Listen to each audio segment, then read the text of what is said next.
One consonant, yes or no? No, because we have C and H. So you don't double letter H.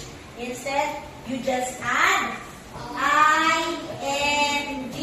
So you say catch and it becomes catching. Okay? Okay? Riding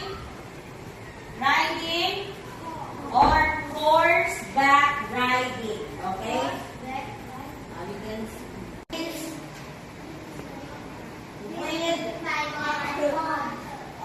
With my mom or with my mother. Okay, how about this one? Ani? I go swimming with my dad. With my family. Okay, how about this one? I go swimming all day. all the time. Okay, because it's what do you do on the weekend? Are you usually go sleeping all day? No. Yes. Okay, how about this? I go, that's the I-N-D, I go eating With my dog. you eat with your dog. Let's eat together. I go feeding my dog. Or I go feeding any pet that you have. Okay, I go feeding my dog. So now let's go with the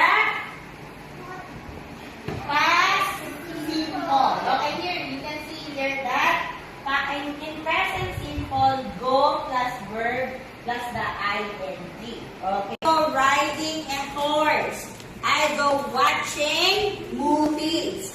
I go swimming with my sister. I go sleeping all day. I go feeding my pet. Okay, like that. Okay? So now, the past simple, go, as our verb to be, go plus the verb ing here. This one is in the past simple. Again, past simple. So what did you do last weekend?